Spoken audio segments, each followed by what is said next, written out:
We all know that it's not just about him being Deion Sanders' son. It's about the bravado he carries. It's about the fact that he looks a certain way. Hey, you know why Jackson Dart is flying up boards? Because he looked like a surfer dude from California. Shedeur Sanders remains a large topic in the world of NFL. Obviously, as the draft is fastly approaching, a lot of people have a lot of things to say about him. But a lot of times, at this point, it's been a lot of defense. So I think that's been positive. But I think Ryan Clark had a little too much dip on his chip. But we're going to get into that. I think he's opening a good conversation that needs to be talked about, but maybe he's the wrong messenger. We also have Juju Lewis speaking on his conversation, former Colorado quarterbacks, the offensive coordinator, Mr. Pat Shurmur. He's going to give his take on the situation and really give his stamp of approval for Shedeur Sanders. A lot of good defenses to see after that crazy week where it felt like everybody was just throwing Shedeur underneath the bus. So, and we're going to have some film at the end, so stay tuned, man. I really appreciate y'all watching these videos. Like the video if you like it. Dislike if you don't like it. Subscribe if you enjoy college football content, coverage, everything else in between. I'm not sure if you can tell, but my mic stand broke. It did a thing, so I'm going to have to do one of those, man. So, hey, the more you like, the better I can upgrade this equipment so I don't look like a crazy news reporter. But let's hear what Ryan Clark had to say about the situation with Shedeur Sanders. Let's hear it. Know that they plant these certain reports or they say these certain things, and you do hear the word arrogant. Why is he arrogant? Because he won't walk into the meeting and bend the knee, or he won't sit in the meeting and question himself or his abilities or his knowledge and experience in the game. I don't believe that that's arrogance. I want a quarterback that's self-assured. I want a quarterback that could cut the film on, and when you ask him a question about why did you make this mistake or why did you make this throw or why was this the right read, I want him to be able to regurgitate that to me like he's in the play at the moment, the same way a coach or an offense coordinator would, because that's what he's going to have to do. And I've had conversations with Shedeur Sanders, and he can do that. We all know that it's not just about him being Deion Sanders' son. It's about the bravado he carries. It's about the fact that he looks a certain way. It is about the fact that the color of his skin sometimes at that position can be questioned. And I believe Shedeur Sanders is going to have to deal with that until he gets on the field. Now, all right, sorry, I was trying to fix the mic as Ryan Clark was going on. Now, when I read the take, it seemed a little crazier than what he said. But, I mean, I think, again, this is more of a messenger, I think, problem and less of a message thing. I don't know if y'all know, but Ryan Clark went on this whole thing. He was not acting very mature. He was doing all this weird tweet spamming. While he opens the door and he makes really good points, right? He talks about the influx and the bravado that he brings. And we've talked about this channel ad nauseum at this point, right? I think that's redundancy to say ad nauseum at this point. But regardless, we've talked about it a lot. We've talked about the fact that somebody that's a quarterback who's the son of Deion Sanders and happens to be black, his, not positivity, but his confidence, his overassuredness, his whatever, which is oftentimes largely heralded in the quarterback position, like Ryan Clark alludes to, and like we've alluded to. Dog, hey, you know why Jackson Dart is flying up boards? Because he looked like a surfer dude from California who's just having a good time. I know quarterbacks, and through the quarterbacks I know, I have some who are friends. Actually, all of the quarterbacks I got along with on my team, and there needs to be an arrogance of I don't give a like I don't care. Like, it's me. It's me or no, it's nerf for nothing, dog. Y'all remember when Jaden Daniels, I can't play the clip, was NFL, he's talking to Brian Debo, talking to somebody, and he's like, blah, blah, blah. You got a safety over the top, and you're trying to throw that screen, and he like tells something else. He's like, what are you gonna do? He said, I'm gonna throw a touchdown. And then like some people were like, oh yeah, oh that's fire. And some people were like, well, he doesn't know anything about the board. He can't do anything. So I think the bigger question, like the bigger concern beyond race, is just how people perceive the position, right? What do you want out of the position? And if their perception doesn't line up to the cockiness that they want, right, the arrogance that they want, they want a Baker Mayfield, right? Look, there's plenty of channels that are a lot smarter to go deeper into the dives of the difference between wedges. That's not what we're here for. We are here, though, to talk about some other people defending with really good points. Because to Ryan Clark's point, I think something that he talked about, the brashness, the arrogance, the whatever, I think it's a really perception thing because other people perceive it as a positive. So we're going to start here with the Dan Patrick Show and see what Louis Riddick thinks about this Shurmur campaign. You're sold on Cam Ward going as the number one quarterback. Are you sold that Shedeur Sanders is a first-round quarterback? Yes, I am. Top 15 type quarterback? He's a top half of the first-round player. He's a top half. But where is this negativity coming from? And like it's on the field and then a little bit off the field with how he Right. interviewed with one coach at the combine. Yep. It feels like it was a smear campaign because once it happened, Of then course. all of a sudden it's boom. Of Everybody course. kind of jumped on this. Why? Of course. Look, they've been trying to. People have been at this game, so to speak, of trying to talk certain prospects down for years. Dion is a lightning rod. That's where it starts. It doesn't even start with Shedeur. This starts with his father, and then it just trickles down to him. And it starts with his father. It's been that way since I played with Dion back in 1992 in Atlanta. People don't like flashy guys like that who can back it up. They just don't. They don't like people who are strong, confident. It's funny. Like, we love it, but then with some people, we don't love it. With Dion, he's always been a polarizing player to the people who don't know him. If you know him personally, you would be like, I get it, and I love it. Give me more of it. With Shedeur, he has some of his father in him. There's no question. How could he not? Yeah. He's the man. I mean, he's the man's son. And so a lot of it comes from who he is and what his last name is. Now, as far as him individually, why do they pick at him on the field? Does he have Cam Ward's arm? No. Do you need Cam Ward's arm? Do you need John Elway's arm? Do you need Josh Allen's arm in order to play high-level winning football in the NFL? No. But at this time of year, we always fall back to those baseline levels in terms of like evaluating quarterbacks and saying, well, if you don't have a rocket arm, you can't play. If you don't run 4.4 like Lamar and can create outside of structure and throw the ball and switch it to your left hand like Patrick Mahomes, you can't play. You're either a Hall of Famer or you suck. And that's what it always comes down to at this time of year with quarterbacks. There is no in between. And quite honestly, I think that discussion stems from the fact that I don't know if people really ever know what the hell they really think about quarterbacks, because it's such a dependent position and it's so hard to get your arms around it. Shedeur is very smart. He can process like hell. He's a good leader. He's got good feet in the pocket. He throws a great ball. He has a lot of anticipation, and he's tough as hell. He got the crap beat out of him at Colorado. Yeah. Lots of facts there, and I think the most important thing, because I promise you we're going to get to the football because that's my favorite part here. And I think the biggest thing there is kind of like I alluded to. There's a way to think and see how people. Shedeur might not be your cup of tea, and I think that's fine. Just like Deion Sanders isn't people's cups of tea, and I think that confidence, that overassuredness, that the loudness, because there's a confidence, and then there is a level of I'm, what I'm saying, it's effortless. A lot of people, the reports were that he just seemed to. It wasn't anything negative, right? It wasn't positive, but it's almost like you show up to a job interview just being nice, like, oh yeah, I'm not hungry for the job, but they were expecting him to be hungry. He was just like, yeah, okay, cool. He said, I'm not as interested, but I'm, nobody, no disrespect, no negative things, no altercations, right? So it's so interesting that, he didn't, he didn't get to my level yet. Like, it's just because he's not there, dog. He's been, he's been growing up around the NFL for a while and around the experience for a little bit, or, for a majority of his life. So I don't see Shedeur wanting to, or just adhering to the certain level of things. We watch Cam Ward stuff, right? I think Cam Ward is polishing his media stuff up, everything like that. But he's a very much like, he shows his confidence, but he's here, he's polished, you can hear it. Shedeur is just like, oh yeah, I'm just here trying to play some quarterback. Like it's just it's a different level of comfortability. And I think that also lends itself to that, because with Dion, with Primetime, it was this character. It was this larger than life thing. I think with Shedeur, it's almost like this laid back, like, it is what it is. Like, this is like, this ain't new to me. Why y'all told me to act like I've been here before. Hey, Shedeur has been there many times over. So here is Clinton Yates with a story. I haven't even heard this video, but apparently there's a positive story about Shedeur Sanders. I've only heard positive things about Shedeur, which is interesting, until randomly a full week stuff started coming out. So let's hear it. Dudes who don't need other people's help are a very interesting part of society in terms of how other people in various institutions across the board view them. That's just a fact of life. Whether they're good at what they do, air quotes here, or not, that general concept is very difficult for a lot of people to deal with. That's just the world we live in.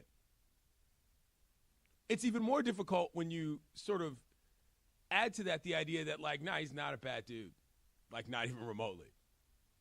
He's just enumerated for his popularity and his skill. Comes from a family that's doing great. And that just is what it is. That's the personality you get. That's not easy for a lot of people to compute. It's just basic confidence in being a human being. Like, forget football. One of my favorite stories about Shedeur was that when the Colorado football team got wind of a kid who was being bullied for trying to play football at a local Boulder middle school, they brought the kid to practice. They let him watch the team, let him hang out, did a couple things, basically just built up the young man's self-esteem so that he didn't feel like he was out of place trying to participate in the very sport he liked the most. And when they broke it down at practice, in the huddle, Coach Prom said, I need somebody to take him back to school. Shedeur said, I'll do it.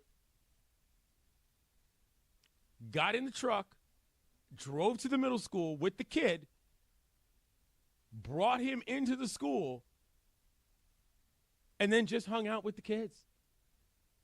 Took selfies, was in the lunchroom, kicked it, talked to a couple classes. That's the dude on the draft board. In addition to the guy who throws the rollie to the sky whenever he scores touchdowns. You feel me? You feel me? No, that hit me. I'm happy I didn't watch before this video because, hey, everybody goes through a lot, and you know what I'm saying. I've been punching through some things, getting through some things, and in that I do a lot of thinking, and I'm landing this plane. Trust me, y'all know I'll be yapping. I'm gonna land it, but just a life lesson, right? And the life lesson is about not only the duality. Don't ever think even dualities. Don't even think about think about people are everything that they show you. I think that's the best way I can put it. People are everything that they show you. Okay, it's not some things that they show you. They aren't who they are in this certain place. And no. It's in a totality. So to know what you are, and if you're gonna judge this person, and if I feel like, as a GM, I'm gonna be investing millions of dollars into this individual, I would hope I know somebody. I would look at that totality, right? Again, like he said, yes, he's gonna, when you're winning and up, he's gonna do some things. He's gonna probably put some more crosses on his back and some more targets on his back the way he plays the game. But he also loses pretty gracefully. He also, despite people trying to cut things up, and we've already debunked that, he also doesn't throw his teammates under the bus. He also shows you that on a humanitarian level, and I'm not saying this is some amazing, Make-A-Wish Foundation thing, but at least at the base minimum, hey, he's out there. Now, we've shown selfies. I hope that I had those pictures and stuff because I forgot about that. I mean, that's a well-known story, actually. So I probably should have that, the videos or the references of what he was talking about. But that was dope. But to me, oh yeah, that's just normal. That's just what happens when you're from Deion Sanders. Like, it's so funny the types of people. Y'all know who? Hey, y'all know who, man. Hey, it's a sports channel over here. But the types of people who try to paint Shedeur and Deion in a certain way are the same people that I would argue, they like Jesus Christ. Hey, I'm a big fan myself. That's my guy. But no, for real, in all seriousness, right? If you're gonna be these godly people, maybe you should take like 15 seconds to learn about Deion Sanders and all the spirituality that he preaches, all of the way that he preaches from a word. And obviously he grew to develop this, right? He grew and got closer to God. But and again, this is a football channel. We ain't talking about that. You do what you do, how you do, and don't let anybody make you feel bad for doing what you do. I know. Shout out to my Muslim brothers. They got their going on. So shout out to y'all. Do it bigly. What's it called? I don't want to say it because I don't want to say the wrong name or say the wrong thing. But hey, I keep doing it big. But my point is, if you're gonna try to paint these boxes and put these people paint the whole thing, paint the whole thing, man. That boy got a gold rollie on, but he got a gold cross around his neck too. And we have not heard one negative thing off the field about Shedeur Sanders, except for him hurting some people's feelings, right? So let's get deeper into it. We got Pat Shurmur with a few different things there. We actually have a lot of videos, man. But this one's kind of a hearty video. Let's hear Juju Lewis. I think we're gonna hear Ryan. I'm gonna read something about the offensive coordinator. Because all he said was that main thing, and then hopefully we can get into these videos at the end. Let's hear what does Julian Lewis have to say about Shedeur. Definitely a blessing for me to have a guy like him that just came over top of me. I mean, me and Shedeur talked about it. Like, we kind of came in different paths. Like, I didn't start off at JSU and all that stuff, but just looking at it from another black quarterback is always good to hear from, even the older guys, just like that have retired and stuff like that. Just understanding their path, it's humbling. And here is Ryan Staub. Now, Ryan Staub spent his first 2 years in school in the same quarterback room with Shedeur Sanders. What does he have to say about him? There's a lot of, I would say, false narratives out there, from a bunch of different sources about who Shedeur is, what type of person he is as he goes through the draft process of being heavily scrutinized. As somebody who shared that quarterback room with him for the last couple of years, what kind of person, what kind of teammate, what kind of leader would you say he is? Yeah, I've spent a lot of time with Shedeur, obviously. I think I have nothing but the best words to say. I mean, I followed in his footsteps. I got to watch him for 2 years. And he's a leader by example. I think he goes through his life correctly, and I think he's a great teammate, and he's a good leader too. I saw him bring that locker room together and lead that team last year to a lot of success that we had. And so I think he's going to have great success and, have all the positive words. All right, well, a little bit politicky on his answer there, but I'm sure him and Staub weren't best of friends, but I'm sure he was a nice guy. Hey, interesting. This is from Phil Yates. He tweeted this. This was just, if I am, I could be wrong here, but this is from somebody's evaluation of Shedeur Sanders. So here it is.